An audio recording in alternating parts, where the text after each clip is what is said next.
გაინტერესებთ, რომელი 5 ქვეყანა განვითარდა ბოლო 30 წელიწადში ყველაზე სწრაფად. ვფიქრობ, რომ ძალიან საინტერესოა თითოეული ამ ქვეყნის მაგალითი, მით უმეტეს, რომ მათი უმეტესობა 95 წელს ნაკლებად განვითარებული ქვეყანა იყო. დღეს კი ზოგიერთ მათგან შეგვიძლია ეკონომიკური გიგანტებიც კი უწოდოთ. როგორ მოახერხეს ეს მათ? პასუხი ერთ მარტივ სიტყვაშია და ეს სიტყვა არის ექსპორტი. ამ ქვეყნებმა მოახერხეს სწორედ იმ სექტორების განვითარება, რომლებიც ექსპორტზე არიან ორიენტირებული. მაშინ დავიწყოთ რა თქმა უნდა ჩინეთით, რომლის მაგალითიც ყველამ ვიცით. დღეს ჩინეთმა მოახერხა ის, რომ სოფლიოში წარმოებული პროდუქციის 95% სწორედ იქ ჩინეთში იწარმოება და ამით ყველაფერი ნათქვამია. მეორე ადგილზე კი გაგიკვირდებათ და არის ვიეტნამი. ვიეტნამმა ჩინეთისგან განსხვავებით აქცენტი გააკეთა უფრო მაღალი ხარისხის ბრენდებზე. შედეგად დღეს Samsung-ის ტელეფონების თითქმის ნახევარი სწორედ ვიეტნამში იწარმოება. ხოლო თუ თქვენ ორიგინალი Nike-ები თუ Adidas-ები გაცვიათ, დიდი ალბათობით ისინი სწორედ ვიეტნამში შეიკერა. მესამე ადგილზე კი არის ირლანდია. მათ სწორი საგანმანათლებლო და საგადასახადო პოლიტიკის შედეგად მოახერხეს უმსხვილესი ტექნოლოგიური და ფარმაცევტული კომპანიების მოზიდვა. დღეს სწორედ ირლანდიაში არის განთავსებული ამერიკული გიგანტური ტექნოლოგიური კომპანიების ევროპული ოფისების უმეტესობა. ხოლო მსოფლიოში ყველაზე გაყიდვადი 15 მედიკამენტიდან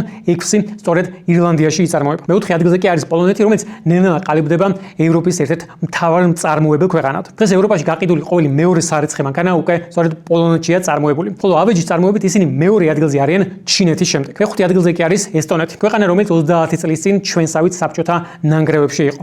მათი წარმატება სამ ძირითად პრინციპს ეფუძნება. ეს არის განათლება, მინიმალური ბიუროკრატია და მცირე გადასახადები. შედეგად მათ შეძლეს ის, რომ დღეს უკვე ისეთი ტექნოლოგიური გიგანტები, როგორც არის Skype, Wolt, YC, სწორედ იქ ესტონეთში შეიქმნა. და მთავარი კითხვა, რატო ვერ მოახერხეთ დღემდე იგივე ჩვენ? მოდით გადავხედოთ, რომელი ორი სექტორი ვითარდება ყველაზე სწრაფად დღეს საქართველოში. ეს არის მშენებლობა და ტურიზმი. თუმცა ამ ორივე სფეროს ერთი დიდი მინუსი აქვს. მათი გატანა ვერ ხერხდება ექსპორტზე. ჩვენ იძულებული ვართ დაველოდოთ, როდის ჩამოვა ტურისტი საქართველოში, ან როდის იყიდის ვინმე ბინას. მაშინ, როდესაც ჩამოთვლილი ქვეყნები აქტიურად ცდილობენ სოფლიოში გასვლას და იქ გასაღების ბაზრების პოვნას. სწორედ ამიტომ ისინი ახერხებენ ინჟინერებისა და მეცნიერების საშუალო და მაღალი კლასის შექმნას, მაშინ, როდესაც ქვეყანა ძირითადად ყიდის შენობებს, სასტუმროს ნომრებს ან ხაჭაპურს, ყავს ღარები მომსახურე ფენა და მდიდარი ფენა, რომელიც ფლობს ამ სასტუმროებს, ბინებსა თუ რესტორნებს. ამიტომ თუ ჩვენს გვინდა დავეციოთ ამ ქვეყნებს, ჩვენც უნდა განვავითაროთ მაქსიმალურად ტექნოლოგიები და წარმოება. თუმცა ეს ვერ მოხდება საქართველოში. უბრალოდ ვერ მოხდება